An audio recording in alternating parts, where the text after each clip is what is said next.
absolute verdict, which is the number one opinion of the day. Where's David?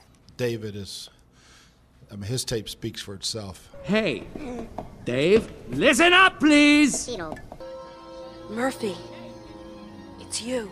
Oh, it's intercepted.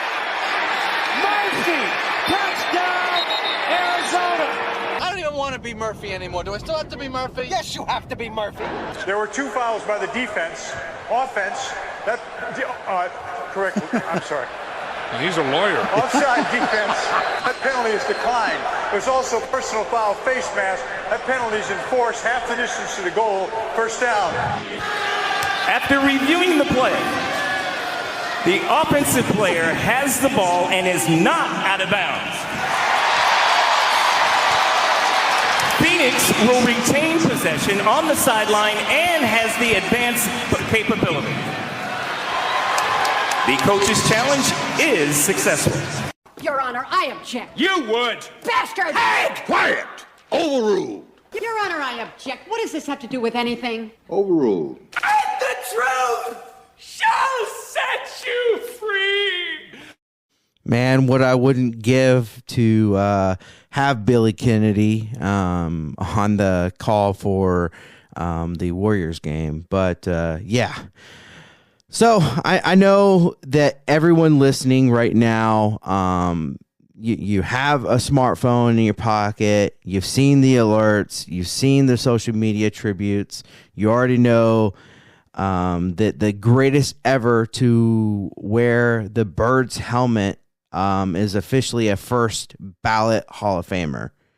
We're going to talk about the man himself, Larry Fitzgerald, and a 48-year wait for the gold jacket, for the next gold jacket, rather, in the upcoming segment. So stick around for that. But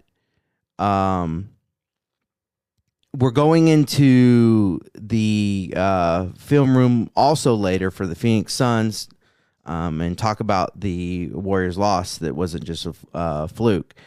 However, before we get into the tribute and address the Suns, let's address the state of the Valley.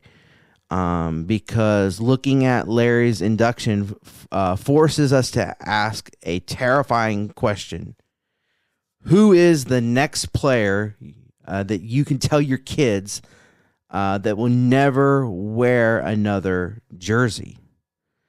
And so let's think about the icons that we've grown to love. Paul Goldschmidt, he was the chosen one for the Diamondbacks, the face of the franchise, then traded to St. Louis. So that connection is severed.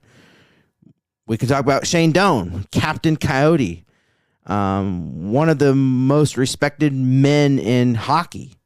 But he wasn't an original Coyote. He moved here from with the Jets, and now the organization itself has moved out of town. That legacy is orphaned.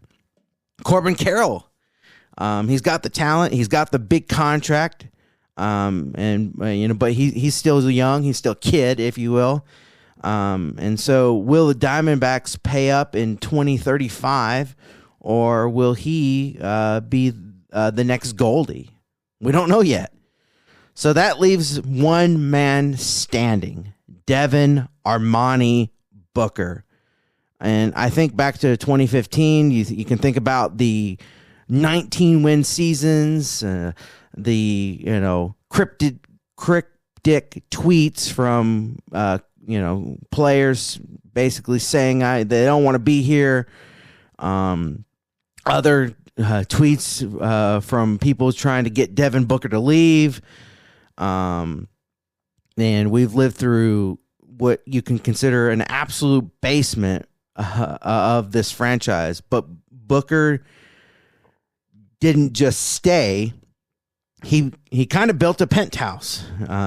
He's currently in season number 11 and has survived every trade rumor, every regime change, and every roster overhaul.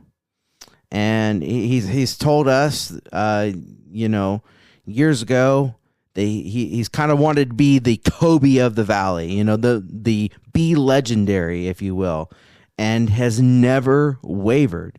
Someone who absolutely just gets it. And so my absolute verdict is simply, Devin Booker is not just the best player for the Suns. He's the last of a dying breed, at least potentially. He is the only athlete in this state with the tenure and the temperament to be our next Larry Fitzgerald, the one club king in the waiting. And that is case closed for the ultimate verdict.